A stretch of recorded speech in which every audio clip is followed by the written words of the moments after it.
Good evening, East Alabama. Welcome into the Locker Room presented by Ted's Floors and Beyond. I'm Namath Pitts. We welcome you in on this Wednesday afternoon. We have officially hit that halfway mark of the week, and we have got a great show for you guys today. We're going to recap softball action from East Alabama yesterday. We're going to have some youth baseball highlights from youth baseball that has happened over the past week here in East Alabama. And we're going to be joined in studio today with Coach Michael Shortt. We're going to talk about spring football getting started. Going to talk about Welborn, who's going to head to Montgomery to play in a spring game against three other teams. And we're going to talk a little bit about Rush Propst. He was the headline today as he remains the head coach at Pell City High School. Hey, I want to remind you to hit that like and follow button on our East Alabama Now page so that you don't miss the Locker Room. We're here every weekday, Monday through Friday at 5 p.m. Also tonight on our East Alabama Now news, we'll talk more about Jim Ogle, who is headed to Murray State, and we're also going to talk about Isabella Higgins, who is headed to Central Maine Community College. We're going to talk more about both of those former high school standouts here in East Alabama. But before we get to that tonight, we've got a great show for you guys on the Locker Room. So let's get into our softball action from yesterday. It is the final week of games before area tournaments start up. Yesterday's action, it was senior night for White Plains, and Leighton Arnold had an incredible night for the White Plains Wildcats. She only gave up 2 hits, had 9 strikeouts. White Plains has some seniors that have left a mark on this program. You look at Haley Smith, Cannon Slaughter, Brayton Moran, Addie Bradley, Cassie Arnold, and Cooper Martin have been great players for them. Speaking of those seniors, Bradley Moran and Callie Richardson all homered yesterday. Bradley hit a grand slam, Moran had a solo home run, and Richardson had a solo home run. Bradley went 2 for 3 with a run and 4 RBIs. Moran was 2 for 2 with 3 runs and 2 RBIs. And Richardson was 1 for 2 with a run and an RBI. Also, Martin and Carly Fritz singled, and Sarah Kay Adams singled. And for Pleasant Valley, they got shut out 11-0. I still feel like Coach Bryant's team has not yet found their best ball of the season. They're looking to do that in the area tournament. Yesterday, Alexa Cramner and Madison Cromer hit a single piece. That was the only hits they got as White Plains won on senior night 11-0. Yesterday, Piedmont and Sandrock went head-to-head, and Piedmont needed this win. They needed this win for a couple reasons.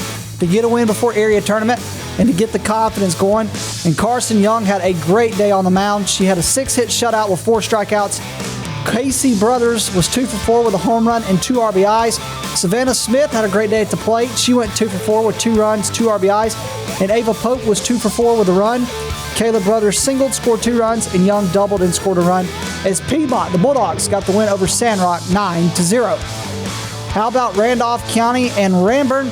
Brantley Wortham went 2 for 3 with 2 runs and 2 RBIs. And Taylor Sims went 3 for 4 with a double, a run, and an RBI. Kinsley Weathers was 2 for 4. Lexi Key had an RBI, and Hannah Palmer doubled and scored 2 runs. Autumn Taylor pitched for Randolph County. She threw a gem. She only gave up 1 hit and had 9 strikeouts as Randolph County got the win over Ranburn 7-1. Also yesterday, Alexandria, the Valley Cubs, they already got a big win over Oxford earlier this year. Well, they did it again yesterday.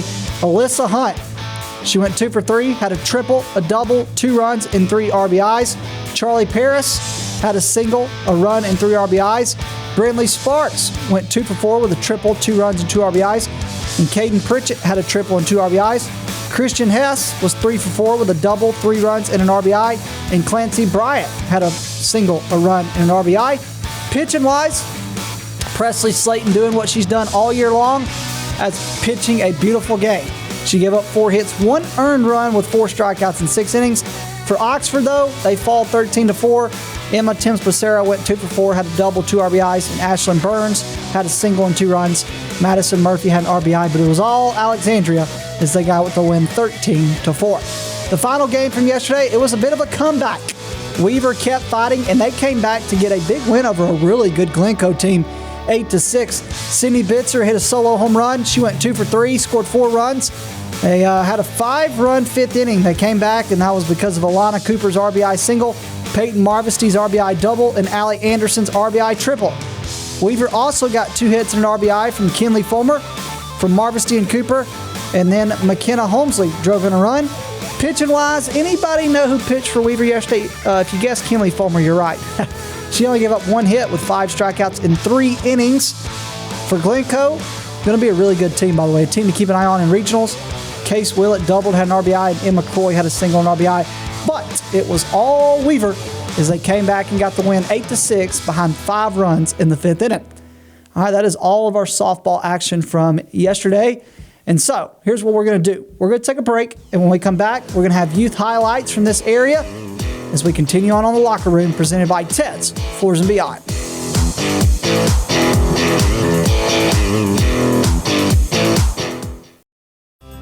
Can I help make pancakes, Dad? Of course, buddy. I absolutely love these cabinets we have here in our showroom. And as much as you like these right here, the options on this kitchen over here, I think you're going to... For real, Randall? I love this kitchen. Let's do a kitchen makeover in your home. Fair enough. Seriously, guys? We made you one. Okay, we ought to do this more often. We live in a world that moves quickly. And while we are able to connect faster than ever through technology, maybe you've noticed that real connection is hard to come by.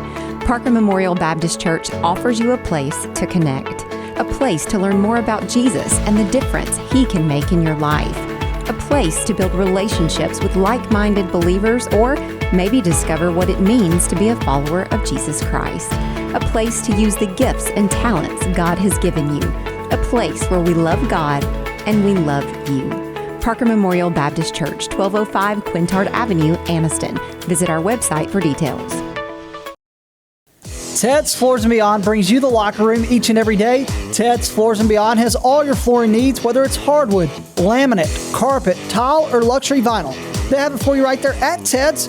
You can go by their showroom there in Anniston. You can pick out what you like, want, and need, and they can do it right there at Ted's. Also, they've got their partnership with Weber & Cabinet and will offer you a complete kitchen or bath makeover.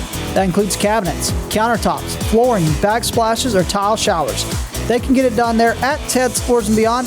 And now they offer you work on your outdoor space, whether it's an outdoor kitchen, patio, or living space.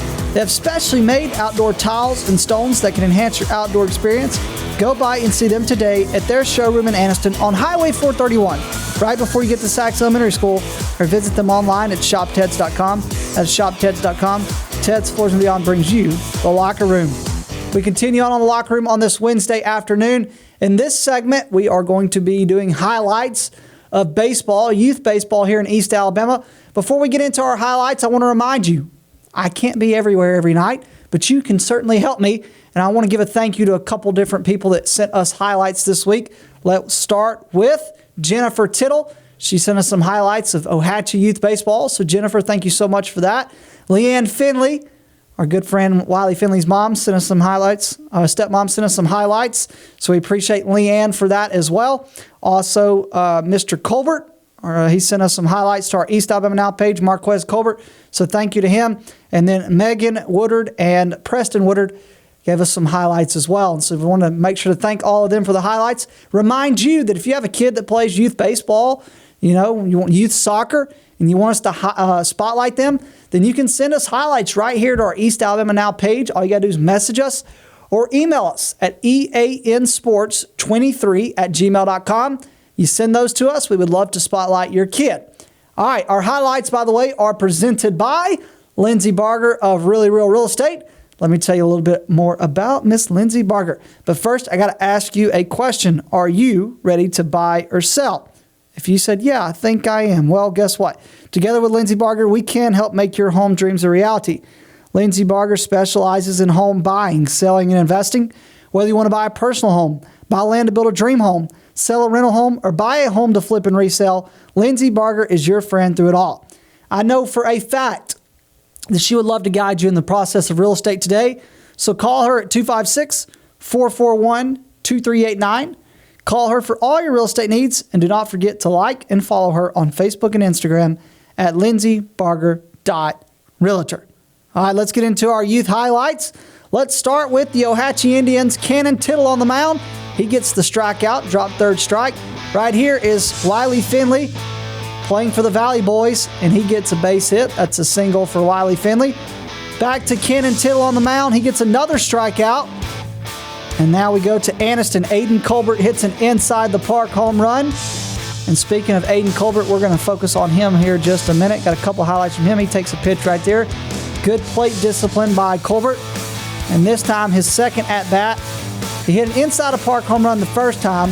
His second at-bat, he's going to hit another home run. This guy had quite the game, by the way. Aiden Colbert put together not one, not two, but 3 home runs. He had 3 home runs. You're going to see another one here in just a second. Needs some time right here. Aiden Colbert, by the way, plays for the Anniston Bulldogs youth team. Great player.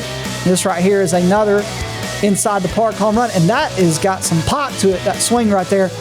And you didn't catch him on the base path. He's going around second. Oh, we're up in the air a little bit. All right, here we go. We're back down. Again, appreciate Marquez Colbert for sending us these highlights of Aiden Colbert of Anniston. All right, back to the Valley Boys playing at Choccolocco Park. This is a great play right here. Going to be straight to the second baseman, and that's going to be a double play. Great defensive play by the Valley Boys as they pull the double play. Right here's Henry Screws. He gets the strikeout for Ohatchee. This time, Wiley Finley pitching for Alexandria, and Cannon Tittle's going to get the double off of Wiley Finley. And Cannon Tittle's going to go to second, and he is safe for a double. Now we go to Oxford. This is Grant Woodard, and Grant Woodard's going to hit one deep to center field, and he's going around second base. I don't think he's going to be caught. Grant Woodard's going to go all the way. He's going around second, coming around third now, and that's a bigger field, by the way, at Choccolocco Park. And Grant Woodard gets the home run for the Oxford Yellow Jackets. Right there, Grant Woodard. Whatever Grant Woodard does, his brother said, I can do too. Here's Gavin Woodard, and Gavin Woodard's going to hit a home run as well. He's got some speed. There's the base of some base obstruction right there. It doesn't matter, though. We're not robbing my guy, Gavin Woodard, of a home run, as he's going to go around third base and be safe at home as Gavin Woodard gets the home run. Speaking of Gavin Woodard, we'll stay right here as he gets the base hit single, as Gavin Woodard gets a home run and a single. So those are some highlights of youth baseball here in East Alabama over the past 2 weeks. And again, a reminder that if you send us those highlights, we would love to use them. You can message our Facebook page at East Alabama Now, or send us an email at eansports23@gmail.com. Hey, when we come back on the Locker Room, we're going to talk with legendary coach Michael Shortt. We're going to talk about spring football, talk a little bit about Rush Propst. We have more on those as we continue on the Locker Room, presented by Ted's Floors and Beyond.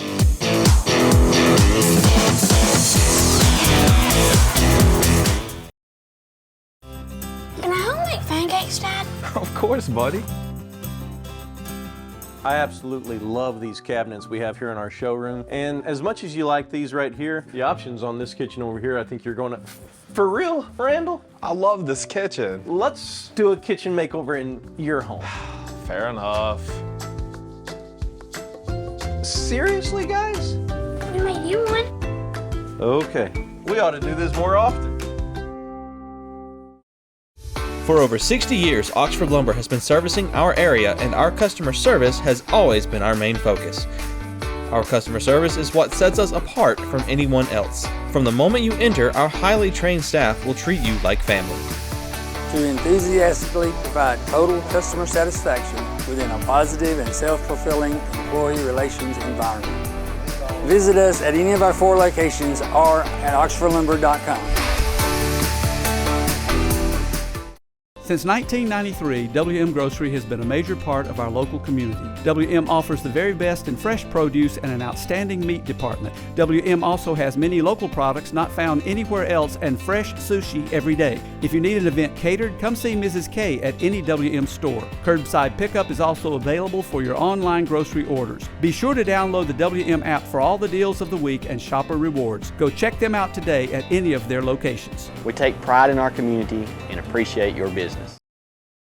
For metal buildings in Alabama and the Southeast, Waldrop Manufacturing is your one-stop source. A Waldrop metal building provides the coverage and protection your investments need.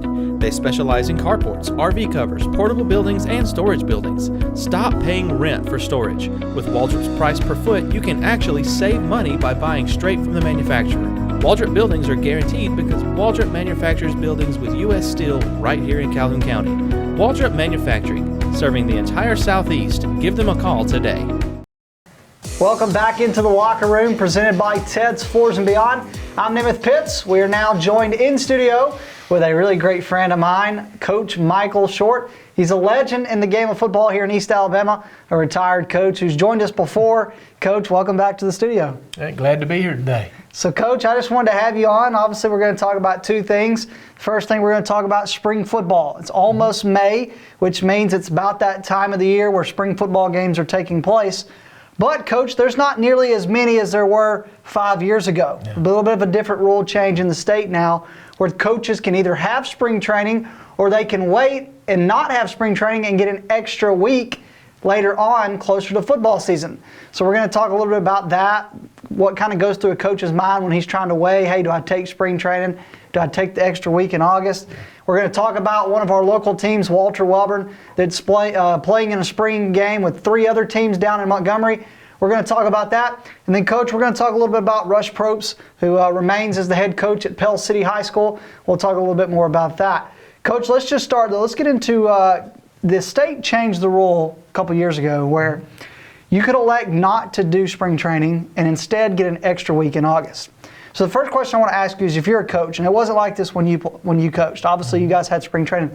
But if you're a coach in the current day, what do you think makes them decide whether or not, hey, we're going to do spring training or we're going to take that extra week in August? I think as a coaching staff, you need to get together, even not at Christmas. It needs to be done the summer before you get ready to do spring. And you got to find out, how good is your track going to be? How good, or how many kids are going to be running track and field? How many kids are going to be in baseball? And how deep of a run can your baseball team make? Because if 10 to 15 of those guys are playing, baseball and running track, then there's no sense in even trying to have it. You can't do it. Now, I got to ask you a question. When it comes to that extra week in August, is it worth giving up a couple weeks in the spring? Because you're really losing kind of time, because in the spring you get a couple weeks, whereas you really only get that extra week in August with full pads and everything. Well, you do. You get an extra week, and I understand that. But they have allowed, with rule changes now, to be able to do so much in the summer. They can practice every day if they want to, with helmets. And that's kind of what you do the first 2 days when you start practice. So because they can do so much in the summer, and during school now, for all the kids that don't play another sport, if you're not playing another sport, you can go out with your football coach and practice for 2 hours a week. Not any equipment, but you can do a lot of stuff out there, that you would normally do in the summer. You can do it right now. So that's kind of like a lot of people are not doing spring, but they're still getting together for 2 hours, to do that stuff. So I understand why some of these guys are doing this. Let me mention to you, this time of the year, probably a month ago, we have a lot of the AHSAA sends out some rule changes, trying to get, what you may want to change as rules. Well, there was a proposal sent out from Enterprise High School, a 7A school, and they were proposing to do away with all spring training, which I am actually in favor of. Do away with all spring training and add 2 weeks to the fall. And then be able to, like they do in Georgia, they've got 2 extra weeks, but they also have 2 extra jamboree games as they let them play. I was in favor of that. And what we thought was that a lot of your small schools would say, yeah, let's get behind this. If nobody's going to do it, then, it's not like some do, some don't. It just say that's what it's going to be, and then our kids can focus on baseball and track and field or whatever they're playing in spring. Give some coaches some time off. But man, that's not the way it went. Your 1A and 3A schools said, no, I don't want no part of that. So they still wanted to, I don't know if it was because that extra week you'd have to start in the summer. I don't know, but if you're going to be there anyway practicing with just your helmets on, why not go ahead and start and put your pads on there and get another spring game, or I guess you'd say a fall jamboree. Do 2 of them. That's a heck of a fundraiser to do 2 more fall jamborees. Coach, I was going to say, you're talking about how you would elect to just get rid of spring training. If spring training was not necessarily maybe what high school teams want, I guess what I'm trying to say here is, why do colleges still do it? What is the purpose of spring training? What are you looking for? If you're Jeff Smith right now, who's a team that's one team that I know for sure is doing spring training, they're going to Montgomery, playing in a Montgomery, capital, I don't know what they're calling it, with 4 teams that are part of it. What is someone like that, like Coach Smith, looking for right now? What is his goal of spring training? Well, he wants to go ahead and, I would say, weed out the people that's not going to be there in the fall. Maybe find out some of the position changes, because a lot of times in the spring, you will make those changes in the spring. Hey, we got a kid that we can move him to center from guard. And it's a lot easier to do that then than wait till the season starts to find out. The question about colleges, all they do is football. They don't have another sport going on where the kids are out there doing those. The coaches just do one sport. So that's why they still do it in the spring, is to be able to have that. And now it's probably, you might see a day where you don't have as many days for colleges because, I mean, you're out there spending your time 15 days with a kid that's going to leave as soon as spring's over and hit the portal. I can see those days not. Or a big deal that some colleges are trying to get past a proposal is to be able to play a game and not against your team. Go over to play some of these like a Jacksonville State, play a UAB or Alabama or Auburn and be able to, generate some revenue for those schools. Oh, that'd be a great idea. I think that'd bring in great revenue if they did that, as being in-state and everything. Coach, I got to ask you, just talking about that, let's look at Walter Welborn. They're one team. Coach, I don't know a lot of teams that are doing spring training. Matter of fact, I'm trying to think, I don't know anybody outside of Welborn that's coming to the top of my head right now. But speaking of Welborn, they are going to be traveling, Coach. They originally been playing Jacksonville in the spring jamboree, but a little bit of a change of plans this year. They're actually going to head to Montgomery on May 16th. And I know also Winneboro and Talladega are going to play Damian Dorsey in his first year at Talladega this next year. He's going to play Coach Mansfield in Winneboro.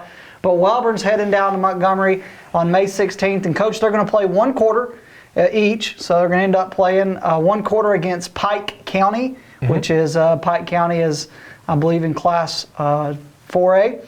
They're going to play Alabama Christian Academy, which is also a 4A team. And they're going to play Highland Home, who, well, as we all know, made that run into the quarterfinals last year before they fell to BB Comer, and they're in Class 2A. Got a very highly touted after prospect that plays for them. So looking at Welborn and, against Pike County, Alabama Christian, Highland Home, looking at these three games they're going to be playing, what sticks out to you? Well, they're going to be facing three quality teams that have been playoff contenders. One of those have won state championships before. Highland Home's the Flying Squadron. Yes, they're just outside of Troy. I can tell you what road, Highway 10. I wouldn't know. I thought I'd throw that in there. The thing I think that's smart for Jeff is if you're going to be on the road in the playoffs, it's kind of, if you've got new kids coming up and you've got some new kids, that's a good time to be actually going on a road trip. That's going to be a 2-hour road trip for him to go down. And even though it's not necessarily like a game because you're going to be playing three quarters against three different teams, it's still, he will be practicing the travel, the eating, and all the things that they would do during the playoffs. I mean, that's just another way to be able to go and do that for especially the kids that's never done that before. One good thing for Welborn this year is they're back in the north, changing regions now, back in there with Piedmont, Westbrook Christian, Ohatchee, Weaver, Sachs, Glencoe, Locust Fork, and JB Pennington.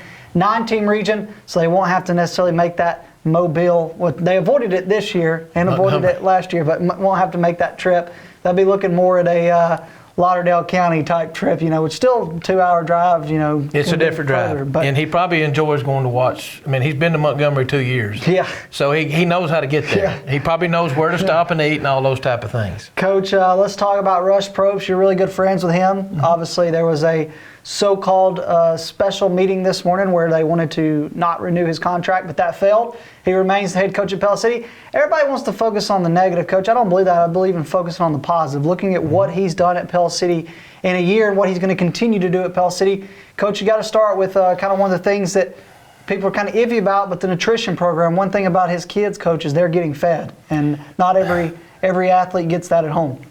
That's true, and for people that think that's the only place that feeds their kids, there's a lot of schools, if you get out and look at a lot of schools, it really, if you're not feeding your kids, you're getting behind. I can name a couple in this area. And so, but the thing about it is, it costs money, and it costs a lot of money to be able to feed the kids. I mean, giving them a peanut butter and jelly sandwich once a day is not really feeding the kid. They're doing practice in the mornings at 5 o'clock, and then they do breakfast, and then they have a brunch, and then they have lunch, and then they have a brunch. And then during the season when they're actually practicing, then they'll have supper. So all those meals are provided for those kids. Some of those kids that you see in a lot of schools may come to school, and they don't eat a whole lot of lunch. They don't eat anything all day. By the end of the season, they've lost 15 to 20 pounds, or maybe more, maybe less.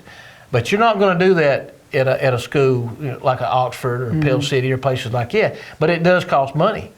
The controversy sometimes is them doing things differently than what they've done. I mean, how many coaches have they had in 3 years? 3. Almost 3. Yep, they've had, I believe, 5 and 11 years. That's right. But he's running the program like a college. Oxford similar to the same thing, and you can do that a lot easier when you're in a larger school. But that's the way a lot of them do. If you don't believe that, go to Thompson, go to Enterprise, go to Hoover, go to Central Phoenix City and Auburn, and watch them spend the night before a ball game at a hotel, because that's what all your colleges do. Well, they're getting their kids ready for the college life and the college experience. Yeah, and Coach, I want to say something too, because you may think, well, why do you need to feed these kids so much if they're at Pell City? Just because they go to Pell City does not mean that these kids are going home to a rich 6-digit family income. I realized in student ministry, I always thought that Oxford was just, if you went to Oxford, you lived in a big house on the side of ridge. Well, I quickly realized there's kids that live over on Airport Road or different areas where it's as tough living, if not worse, than maybe what people in other communities have. So not every kid that goes to Pell City High School or Oxford High School or a Thompson High School, not every kid's parents make $1 million and I got a great living. When you go to a lot of these schools, like I've been to in my life, you're going to find out that there's a lot of kids out there that live in Section 8 housing, and that's government housing. So they don't have that extra food to eat and that extra meal. So what they are doing with their kids are preparing their kids to be the best they can be, preparing their kids, if they're good enough to go on to the next level, it won't be such a shock and awe type deal when they get to college. They'll be ready to play as freshmen, because with the transfer portal now, coaches are trying to find guys that can play as freshmen. Well, a lot of times college coaches say, well, I like my kids coming from an Oxford or from now at Pell City, where the coaches treat their kids like college players. And it's a lot easier for that kid to transition over into college when he's coming from a high school that's done it the same way. Coach, everybody wants to focus on the negative, but let's talk about 263 high school players that went on to play college football under Rush Propst. 263, Coach, you do that number, that is my graduation class times 5. That means he got my graduation class, all 79 people, at least times 5. I don't know if my math's right off the top of my head. Close enough. Let's do it right now, 79 times 5, which is 395, so a little bit higher. But he did at least 4 of my classes where he sent them to college. So 263 players. You want to know one? How many coaches in the state have done that? Very few. But one more impressive stat about that? I think it's 4, it may be 5, but I know for sure it's 4. 4 of his kids that he's coached in his career have went on to the academies. The Army, Navy, the Air Force. That doesn't happen very often. You know what kind of grades you have to have and what kind of politics you got to be able to pull off to get a kid to go to the academies?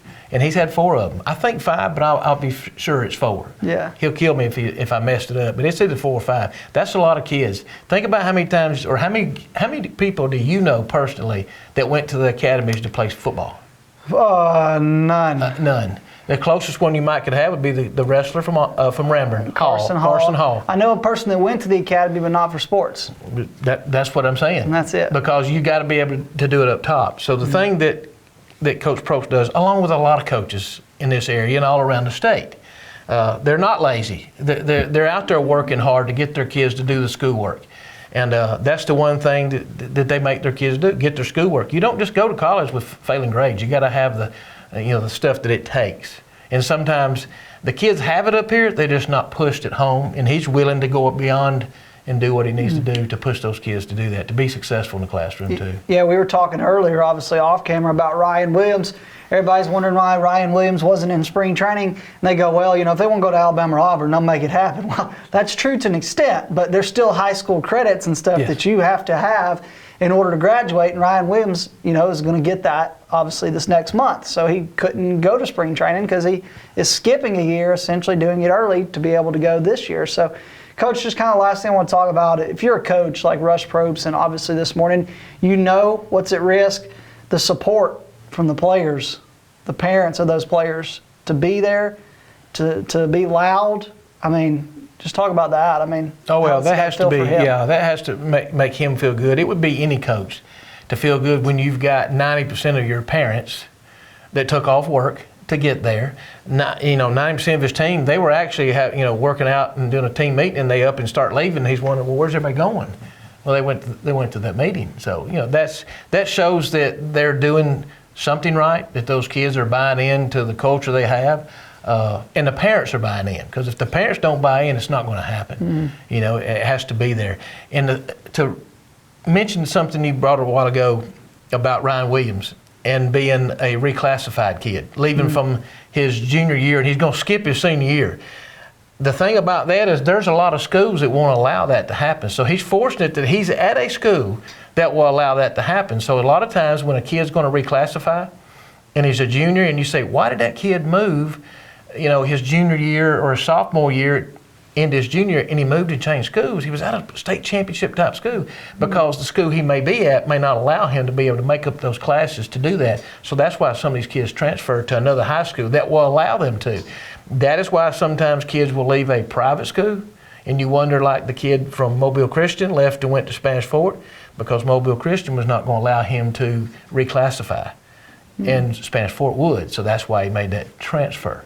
And that's, but being able to do those type things academically a lot of times has a whole lot to do why kids transfer from one place to another. Yeah, they play good football or good basketball, whatever, but their school system allows them to be able to reclassify. And for people that don't know what reclassifying means, that means as a junior, I've already taken everything I need to take that the state of Alabama or Georgia or whatever says I have to take to be able to graduate. And that takes a lot of commitment from a child to be able to do that and to skip a whole senior year.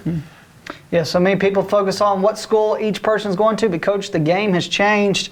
Now even Calhoun County schools are open enrollment, so it is at the point where now it generally does not matter where you live. You can essentially pay to go wherever you want to go.